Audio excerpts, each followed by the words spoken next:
And so at last, we've come to the third and final entry of the more episodic Equestria Girls series this year with Mirror Magic. When I first read the synopses of these upcoming stories several weeks back, this is the one I was most looking forward to. Sunset returning to the MLP universe, meeting up with Starlight Glimmer, the two of them set to save the main six from a new magical threat which has trapped them between realities. There was a lot of potential with this setup. And with the first two entries of this more episodic format, I was glad to see that each individual story was, in part, building up towards this finale. So my expectations were a good deal higher than usual going in. Did Mirror Magic live up to that potential? I'd say mostly. Looking back, I believe this shorter format was actually a better choice than an 80 to 90 minute film, but I'll get into my reasoning later on. Overall, the characters were enjoyable, the comedy was better than expected, and while the story follows a lot of similar beats to what we've seen before in this series, it still gave me a few curveballs that kept me invested. I don't know whether I'd call it better than some of the previous films, but let's start from the beginning. After a quick intro showing us a new magical item for the antagonist to start losing herself in, we are shown Sunset still struggling with her worries over when Equestria magic might show up again. It's a fair way to keep her conflicted, and even though we've seen it before, I still think it works to keep the story interesting. Just as long as the writers keep upping the stakes. And having the rest of the main six trapped and helpless, even having their magic used for selfish purposes, fits that bill quite nicely.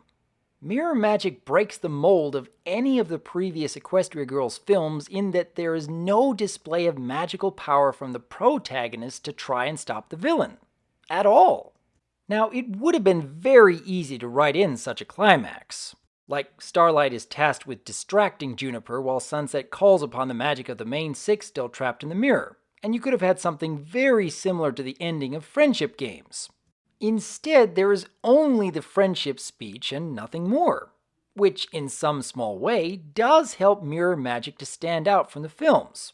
And while we are hearing a lot of the same notes of previous friendship speeches in the series, it was actually great to hear each of the protagonists in turn talk about how close they got to becoming true big bads. And even better to hear Pinky say, "Wow, we are a really forgiving group." And yes, they most certainly are. Thanks for that great comment, by the way. Now, getting back to the question I had before watching any of these more episodic Equestria Girls stories, does it work better than an 80 to 90 minute film? In this case, I believe yes. Yes, it does. Now, to be fair, there were a few scenes of mirror magic that felt a bit rushed. It's a similar complaint I have with some episodes in the MLP series. There was a lot of potential in that story setup, and not near enough time to take full advantage of it. The interactions between Sunset and Starlight in particular were quite enjoyable to see, but felt just a tad rushed in places. Starlight, for example, adjusted to her new form in record time. There was a single joke about walking on all fours, and in her next scene, she's using her hands to eat ice cream without much issue. I honestly wouldn't have minded an entire episode dedicated to Sunset introducing the new world to Starlight and all of the shenanigans that would have come with it. But if I had to choose between limiting this story to 22 minutes or stretching it out to a full-length film, I'd definitely go with the shorter route. Juniper as a villain was simply not enough to keep the conflict compelling for quite that long. The writers really couldn't have had the main six defeated so easily that they'd spend a good 30 or 40 minutes just hoping to get rescued.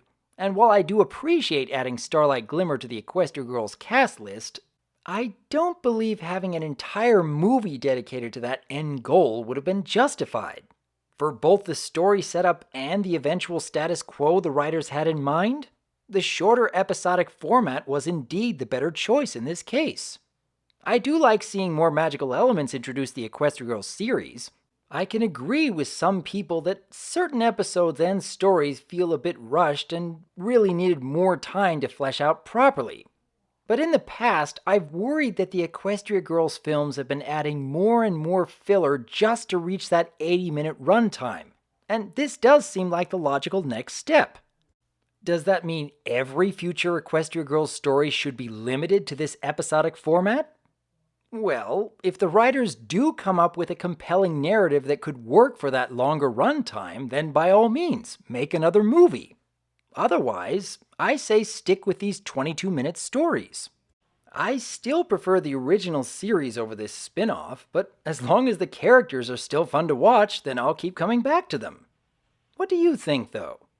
Given what we've seen from these 3 Equestria Girls episodes, do you believe it would make more sense to go back to a full-length film or continue with the episodic format for next year?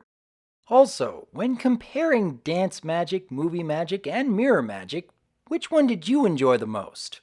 Leave your thoughts in the comments below, because as always, I am Dr. Wolf, and I look forward to hearing from you.